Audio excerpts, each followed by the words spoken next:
গত বছরের 22শে এপ্রিল হাইকোর্টের নির্দেশে 2016 সালের পুরো প্যানেল বাতিল হয়ে যায় এবং শুধু তাই নয়, অতিরিক্ত শূন্যপদ তৈরিতে সিবিআই তদন্তের যে নির্দেশ দিয়েছিল হাইকোর্ট, সেই নির্দেশ খারিজ হয়ে গেল আজ সুপ্রিম কোর্টে। অতিরিক্ত শূন্যপদ তৈরিতে সিবিআই তদন্ত নয়, সিবিআই তদন্তের নির্দেশ খারিজ সুপ্রিম কোর্টে।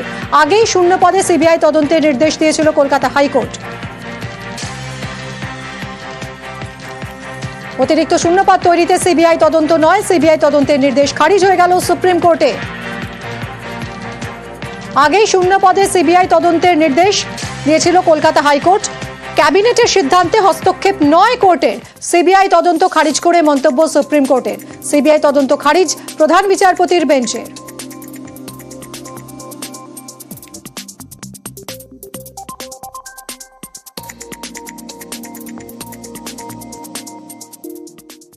এই রায় আমরা কেন ধাক্কা খাবো? আমাদের ধাক্কা হওয়ার প্রশ্নটা কি? এখনই জেলে যাবেন না, পরে যে যাবেন না তার তো কোনো গ্যারেন্টি নেই।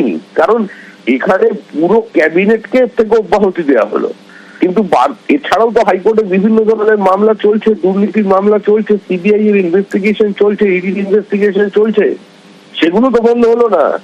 সেই ইনভেস্টিগেশন তো চলবেই। যখন ওরা ডিসিশন নিয়েছিল তখন ওরা টেন্টেড আনটেন্টেড ভাবছিল, তো যাই হোক ওদের যে ডিসিশন সেটাও কলকাতা হাইকোর্টে রিট পিটিশন পেন্ডিং আছে, তাতে বিচার হবে, কিন্তু সিবিআই ইনভেস্টিগেশনটা হবে না। ক্যাবিনেটে যখন নোট তৈরি হয়েছিল তখন এটাও বলা হয়েছিল কি subject to the final judgment of the Calcutta high court. সেই জন্য এই যে ওই ডিসিশনটাও ফাইনাল নয়, যেহেতু হাইকোর্টে পেন্ডিং আছে, সেখানে বিচার হবে। ইন দ্য মিন টাইম এই ক্রিমিনাল ইনভেস্টিগেশনটাকে স্টে করলেন সুপ্রিম কোর্টে, খুব ব্যালেন্সড অর্ডার। ক্যাবিনেটের ডিসিশনকে চ্যালেঞ্জ করা যায় না, আর এখানে এইভাবে ক্রিমিনালিটি আসে না। উনি আর আরেকজন বড় নেতা বিজেপি বলেছিল না হোল ক্যাবিনেটকে জেলে ঢোকাবো এই সিবিআই ইনভেস্টিগেশনে, গালে কেমন চুন পড়ে গেল বলো। যে ক্যাবিনেট ডিসিশনে সুপারনিউমারি পোস্ট তৈরি হয়েছিল সেই ডিসিশনেই বলা ছিল যে subject to outcome of the writ petition. এর মধ্যে ক্রিমিনালিটি কি রয়েছে? ক্যাবিনেটের ক্ষমতা আছে সুপারনিউমারি পোস্টও তৈরি করতে পারে। সিবিআই কে যদি পাওয়ার দিয়ে দেওয়া হয় ক্যাবিনেটের ইয়েকে ইনভেস্টিগেট করবে, তো মারাত্মক ইনসিডেন্ট হয়ে যাবে, তাহলে কোনো ক্যাবিনেটই কাজ করতে পারবে না। তাই জন্য অর্ডারটা খারিজ করেছে। প্রমাণিত হলো সত্যমেব জয়তে, সত্যের জয় হয়, এটাই প্রমাণিত হলো। বিরোধী প্রচার তো থাকবেই এই রকম। কোর্টের রায় হচ্ছে কোর্টের রায়, সেখানে তো আমাদের কিছু বলার থাকে না। স্থানীয় লিগে আমরা দেখতে পাই, আমরা দেখেছি ফুটবলে বিকাশ পাস বাড়ায় কৃষাণু গোল করে, বিকাশ পাস বাড়ায় কৃষাণু গোল করে, বিকাশ পাস বাড়ায় কৃষাণু গোল করে। এত ভালো টিউনিং দুজনে, এত ভালো সেটিং বিকাশ কৃষাণু। যখন ন্যাশনাল লিগে এই টিমটা গেল, ন্যাশনাল লিগে গিয়ে দেখা গেল যে কৃষাণু খেলা ছেড়ে দিয়েছে বা অবসর নিয়েছে বা পেশা পাল্টে ফেলেছে। তখন বিকাশ কাকে বল দেবে? কৃষাণু নেই, মাইনাস করছে, কেউ গোল করতে পারছে না। তাহলে বিকাশ ওনার এখন কি করা উচিত? ওনার স্থানীয় গজু বসু, পল্টু দাস, এদের বলা উচিত অন্তত একটা চিমা যেন মোতায়েন করে। মানে যা পাস বাড়াবো, কৃষাণু তো নেই, পেশা পাল্টে ফেলেছে। যোগ্য চাকরিহারাদের চাকরি বহালে এবার রাষ্ট্রপতিকে চিঠি লিখলেন রাহুল গান্ধী। কংগ্রেস সাংসদ রাহুল গান্ধী তিনি রাষ্ট্রপতিকে চিঠি লিখলেন, চাকরিহারাদের চাকরি বহালে হস্তক্ষেপের আর্জি জানালেন। চিঠি দিয়ে রাষ্ট্রপতিকে আর্জি লোকসভার বিরোধী দলনেতা রাহুল গান্ধীর। চাকরিহারাদের পাশে রাহুল গান্ধী চাকরি বহালে চিঠি লিখলেন রাষ্ট্রপতিকে। চাকরিহারাদের চাকরি বহালে হস্তক্ষেপ জানিয়ে রাষ্ট্রপতির হস্তক্ষেপের আর্জি জানিয়েছেন রাহুল গান্ধী। চিঠি দিয়ে রাষ্ট্রপতিকে আর্জি কংগ্রেস সাংসদ রাহুল গান্ধীর।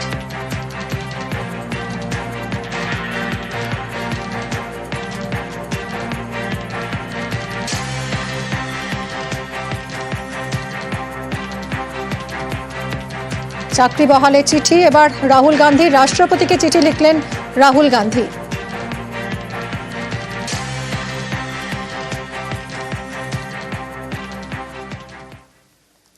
ক্লাস নিলেন চাকরিহারারা। মুখ্যমন্ত্রীর বার্তার পর ক্লাসে চাকরিহারারা, একাধিক স্কুলে ক্লাস নিলেন তাঁরা। পছন্দের শিক্ষককে ফিরে পেয়ে খুশি পড়ুয়ারাও। এক ধাক্কায় চাকরি গেছে প্রায় 26,000 শিক্ষক শিক্ষাকর্মীর, ফলে স্কুলে আকাল।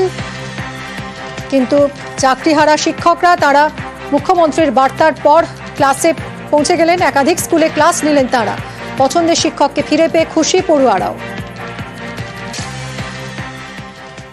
আমাদের মাননীয় মুখ্যমন্ত্রী আমাদেরকে আশ্বস্ত দিয়েছেন যেমনি যোগ্যদের পাশে চিরকাল আছেন এবং থাকবেন, সেই জন্য আমরা বিদ্যালয়ে ফিরে এসেছি এবং আমরা আমাদের আগের মতোই আমাদের পঠন পাঠনের সঙ্গে আমরা যেমন যুক্ত ছিলাম সেইভাবেই আমরা কাজগুলো চালিয়ে যাব। আমি যেটুকু জানি অনেক স্কুলে স্বতঃস্ফূর্তভাবে যাদের চাকরি গেছেন তারা জয়েন করছে। আমাদের স্কুলে একই ঘটনা, ঠিক টাইমে আমাদের ম্যাডাম জয়েন করছেন, কাজ চালিয়ে যাচ্ছে, সকলেই খুশি, সবাই স্বতঃস্ফূর্তভাবে স্কুলে যাচ্ছে। এদের আমাদের জীবন বিজ্ঞান ক্লাস নেই, ভালো পড়াশোনা করাতো, তাই এসেছে, তা বলে আমরা অনেক খুশি। অনেকটাই পেছিয়ে গেছিল, ভালো করে পড়াশোনা করাতো, এবার বলছে আবার নতুন করে, আমরা চাই যেন এবার নতুন করে হোক। আমার ভালোই লাগছে স্কুলকে ফিরে পেতে। আমরা চাই, আমরা তো আর কোনো মানে দুর্নীতি করিনি, যে কারণে আমাদের স্কুলে কাজটা আমাদের কন্টিনিউ হোক, এটা আমরা চাইছি এবং সরকার আমাদের সঙ্গে সহযোগিতা করেছেন। এখন দেখা যাচ্ছে কি হয় না। আমরা কোনো নোটিশ এখন পাইনি, আমাদের স্কুলের প্রধান স্যারের কাছেও কোনো কিছু আসেননি কোনো নোটিশ। সে যেমন নোটিশ আসবে পরবর্তী পদক্ষেপে সেরকম আমরা কাজ করি। স্কুলে এলেন চাকরিহারা শিক্ষক, মুখ্যমন্ত্রীর আশ্বাসে স্কুলে এলেন ইতিহাসের শিক্ষক। বোলপুরে স্কুলে এলেন দৃষ্টিহীন শিক্ষক। পরীক্ষায় গার্ড দিলেন ইন্দ্রজিৎ মুখোপাধ্যায়।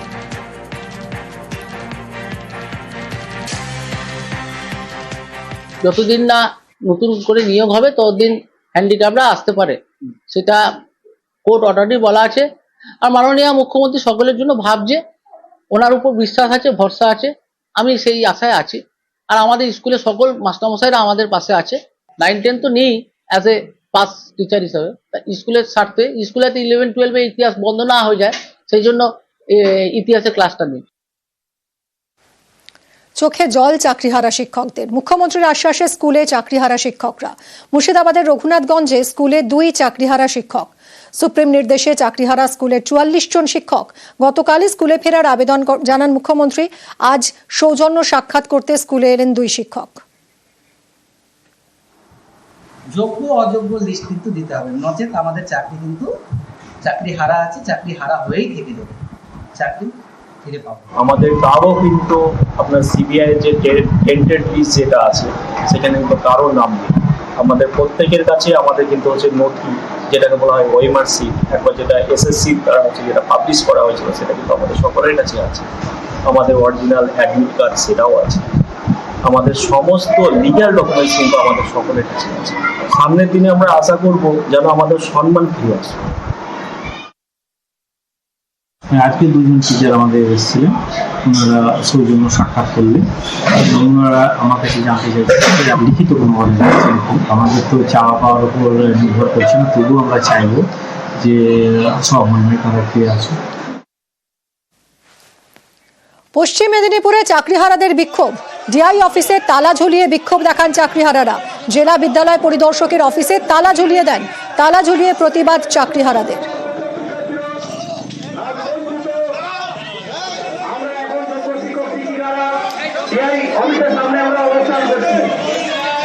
পশ্চিম মেদিনীপুরে চাকরিহারাদের বিক্ষোভ। ডিআই অফিসে তালা ঝুলিয়ে বিক্ষোভ দেখান তারা।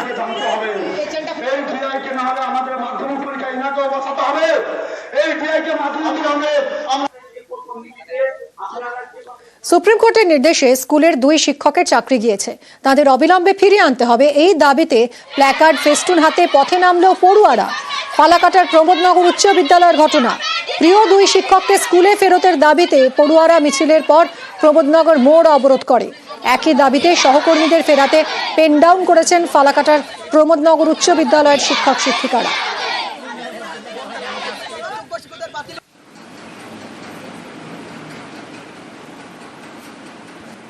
এই বিদ্যালয়ের শিক্ষকরা তাদের 2 জন প্রিয় শিক্ষকের জন্য আজকে পেন ডাউন করেছে।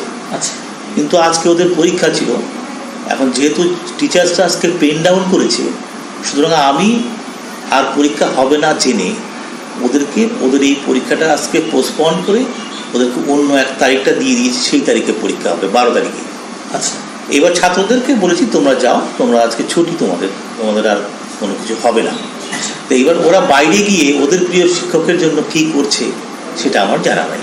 বিশেষ করে যাতে করে ওরা 2 জন চাকরি পায় তার স্বার্থে এবং এই বার্তাটা সর্বস্তরে ছড়িয়ে পড়ে, এটার জন্যই হয়তো পেন ডাউন করেছে। আমাদের স্কুল থেকে 2 জন স্যারকে বাতিল করা হয়েছে, যে জন্য জন্য আমরা এই আন্দোলন শুরু করেছি। আজকে কি ক্লাস হয়েছে স্কুলে? না, আজকে স্কুলে কোনো ক্লাস হয়নি। কোন ক্লাসের এখানে ছাত্রছাত্রী আছে? আমরা ক্লাস 6 থেকে ক্লাস 12 পর্যন্ত আছি। তোমরা কি চাচ্ছ? আমরা চাচ্ছি আমাদের শিক্ষককে আবার পুনরায় স্কুলে আনুক।